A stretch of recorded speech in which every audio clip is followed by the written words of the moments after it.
यदि आप मध्य प्रदेश के निवासी हो तो आप सभी को ये तो पता ही होगा कि मध्य प्रदेश में सचिव की भर्ती आने वाली है बहुत जल्द।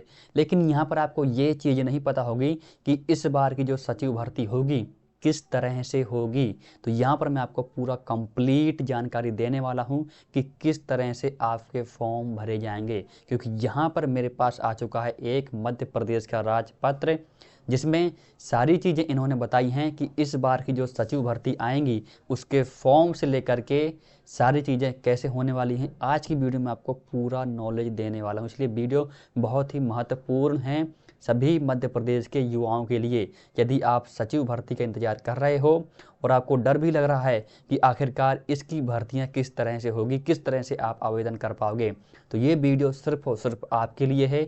यहाँ पर जो मेरे सामने मध्य प्रदेश का राजपत्र है, इसमें जो भी टर्म्स एंड कंडीशन है, किस तरह से फॉर्म भरा जाएगा और किस तरह से आपका सिलेक्शन होगा, सब कुछ आपको बताने वाला हूँ। इसलिए वीडियो बहुत ही महत्वपूर्ण होने वाली है। यदि आप अभी चैनल पर नए हैं तो प्लीज़ सब्सक्राइब कर देना और बेल आइकन को ज़रूर कर देना, क्योंकि इस तरह की वीडियो मैं आप सभी के लिए लाता ही रहता हूँ। वीडियो पसंद आए तो लाइक करना और कमेंट करके हमें अपने सवाल ज़रूर भेजना और वीडियो को सभी जगह ज़रूर शेयर कर देना। चलिए, यहाँ पर है हमारे पास मध्य प्रदेश का राजपत्र, जो कि भोपाल मंगलवार दिनांक 22 अगस्त 2023 को यहाँ पर ये रिलीज हुआ था। पंचायत एवं ग्रामीण विकास विभाग से ये राजपत्र आया हुआ है। यहाँ पर आप सारी चीज़ें देख लेना, क्योंकि यहाँ पर पूरे के पूरे धाराएं हैं कि पहले किस तरह से सचिव की भर्ती होती थी और अब इस बार किस तरह से होने वाली हैं। तो सारी चीज़ें आपको यहाँ पर मेंशन दिख जाएंगी। अब हम थोड़ा नीचे आएंगे, संशोधन का प्रारूप कि पहले किस तरह से होता था और इस बार की जो सचिव भर्ती आएगी उसमें आपको किस तरह से आवेदन करना होगा। अब यहाँ पर आपको ध्यान से चीज़ों को देखना है। इस बार रिक्त पदों की पूर्ति की प्रक्रिया पूर्णतः ऑनलाइन होगी, जो कि विभाग के पंचायत दर्पण पोर्टल के माध्यम से ऑनलाइन संचालित की जाएंगी। यहाँ पर जो मध्य प्रदेश का एक पोर्टल है पंचायत दर्पण, एक वेबसाइट है, यहीं से ही इन भर्तियों को प्रकाशित किया जाएगा और वहीं से ही इनके आवेदन किए जाएंगे। इसके बाद पोर्टल के माध्यम से ऑनलाइन संचालित की जाएंगी जिलेवार रिक्त पदों की जानकारी सहित विहित प्रारूप में जिलेवार विज्ञापन पीडीएफ फॉर्मेट में पोर्टल से डाउनलोड किए जाने हेतु उपलब्ध होगा।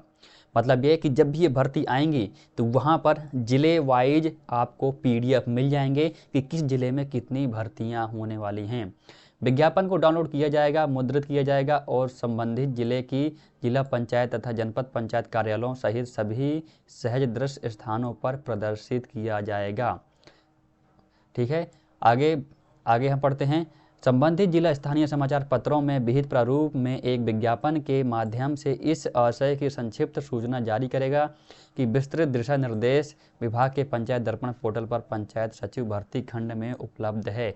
यहाँ पर ये कि आपको न्यूज़पेपरों में भी मिल जाएगा और इनके जो भी विज्ञापन होते वहाँ से भी आपको ये जानकारी मिल जाएगी कि हाँ, अब सचिव की भर्ती यहाँ पर आ चुकी हैं। अगला पॉइंट है, आवेदक केवल विभाग के पंचायत दर्पण पोर्टल पर ही ऑनलाइन आवेदन करेगा। सिर्फ आपको ऑनलाइन आवेदन ही स्वीकार किया जाएगा। आवेदन प्रस्तुत करने के लिए विस्तृत प्रक्रिया तथा निर्देश पृथक से जारी किए जाएंगे। ऑनलाइन के सिवाय किसी अन्य प्रकार से भेजा गया आवेदन स्वीकार नहीं किया जाएगा।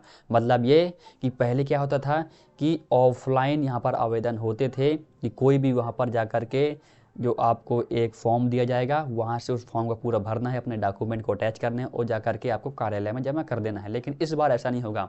यहाँ पर आपको खुद ही पंचायत दर्पण की वेबसाइट पर जाना होगा, आपको अपनी सारी डिटेल भरनी होगी और ऑनलाइन फॉर्म ही आपका यहाँ से पूरा भरा जाएगा। जैसे आप एसएससी या किसी और चीज़ के फॉर्म भरते हैं, सेम टू सेम वैसा ही फॉर्म यहाँ पर भरा जाएगा। तो आपके लिए बहुत अच्छी खबर है।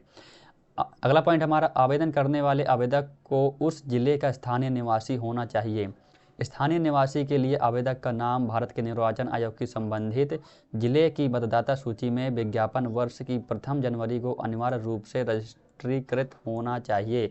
मतलब ये कि आप जिस भी जिले से फॉर्म भर रहे हैं वहाँ के आप स्थानीय निवासी होने चाहिए। यदि आप भोपाल ज़िले से हैं तो आपका भोपाल का जो पहचान पत्र होता है और मतदाता सूची में आपका नाम होना चाहिए, तभी आप ये फॉर्म भर सकते हो। आगे हम बढ़ते हैं। ग्राम पंचायत सचिव के ऑनलाइन प्राप्त आवेदनों की जांच के पश्चात उच्च माध्यमिक परीक्षा में प्राप्त अंकों की प्रतिशतता के कुल योग एग्रीगेट के आधार पर प्रवर्गवार अर्थात अनुसूचित जाति, अनुसूचित जनजाति, अन्य पिछड़ा वर्ग और आर्थिक रूप से कमजोर वर्ग प्रावीण्य सूची तैयार की जाएगी। यहाँ पर जो आपके उच्चतर माध्यमिक परीक्षा और उच्चतम माध्यमिक परीक्षा में प्राप्त जितने भी अंक हैं, जितना भी प्रतिशत है, उन्हीं के आधार पर ही यहाँ पर सीट बनेगी और उस सीट के आधार पर ही यहाँ पर आपका सिलेक्शन किया जाएगा। तो मुझे लगता है कि यहाँ पर आपका कोई एग्ज़ाम भी नहीं होने वाला है। तो ये यहाँ पर एक माइनस पॉइंट है कि आपका एग्ज़ाम नहीं होने वाला है, क्योंकि कई सारे युवा ऐसे भी हैं कि जिनके परीक्षा में अच्छे नंबर तो आ गए हैं, लेकिन हो सकता है कि उनको उस चीज़ की नॉलेज ना हो। लेकिन कुछ ऐसे भी होंगे जिनको परीक्षा में अच्छे नंबर नहीं होंगे उनकी अंक सूची में, लेकिन उनको बहुत ज़्यादा नॉलेज होगी। हो सकता है कि वो लोग तैयारी करके ये सचिव की नौकरी पा सकते हैं, लेकिन ऐसा नहीं है। आपको अंकों के आधार पर ही यहाँ पर होने वाला है। अगला पढ़ते हैं हम। उच्च माध्यमिक परीक्षा में प्राप्त अंकों के आधार पर अंतिम प्रावीण्य सूची तैयार की जाएगी और इस प्रकार सूची को जिला पंचायत के सूचना पटल तथा विभाग की वेबसाइट पर प्रदर्शित की जाएगी। प्रकाशन की तारीख 7 कार्य दिवस की अवधि के भीतर आपत्तियां आमंत्रित की जाएंगी। अब यहाँ पर अच्छी बात है कि यदि आपको कोई आपत्ति है कि आपको सिलेक्शन नहीं हुआ है, उस सूची में आपका नाम नहीं आया है, तो आप यहाँ पर आपत्ति दर्ज कर सकते हैं और 7 दिन के अंदर ही उस आपत्ति का निराकरण भी हो जाएगा। मुख्य कार्यपालन अधिकारी जिला पंचायत की अध्यक्षता में गठित चयन समिति इस प्रकार प्राप्त आपत्तियों का निराकरण करेगी और 7 कार्य दिवस की अवधि के भीतर अंतिम चयन सूची, जब ये आपत्तियां पूरी हो जाएंगी तो 7 दिन के अंदर अंदर फाइनल सूची तैयार की जाएगी और उसमें पता चल जाएगा कि किसको ये नौकरी मिली है। समान अंक होने पर जिसकी उम्र अधिक हो उसकी प्राथमिकता दी जाएगी। मतलब ये कि यदि 2 ऐसे युवक आ गए जिनके समान अंक हैं, जैसे 85 इसके भी हैं, 85 इसके भी हैं, तो अब इसमें से जिसकी उम्र ज़्यादा होगी उसको प्राथमिकता दी जाएगी और उसका सिलेक्शन यहाँ पर हो जाएगा। किसी भी आवेदक को उसके मूल निवास अर्थात गृह पंचायत में नियुक्ति नहीं दी जाएगी। मूल निवास के प्रमाण के रूप में मतदाता सूची में नाम मान्य किया जाएगा।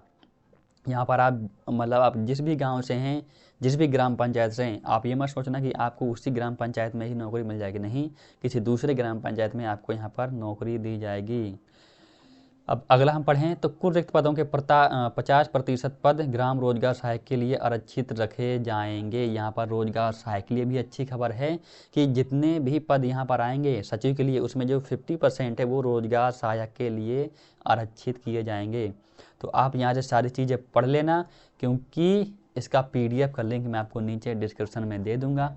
तो आप अच्छे से यहाँ से पढ़ करके तैयारी आप शुरू कर सकते हो। और अगला जब इसका नोटिफिकेशन आएगा कि आपको कब भर्तियाँ आ रही हैं, तो उसका भी मैं आपको वीडियो के माध्यम से ज़रूर बताऊंगा। तब तक के लिए इस वीडियो में इतना ही। यदि वीडियो पसंद आए तो लाइक करना, कमेंट करके हमें अपने सवाल ज़रूर बताना, चैनल को सब्सक्राइब करना और वीडियो को लाइक करना और बेल आइकन को ज़रूर क्लिक कर देना। चलिए मिलते हैं अगली वीडियो में। बहुत बहुत धन्यवाद।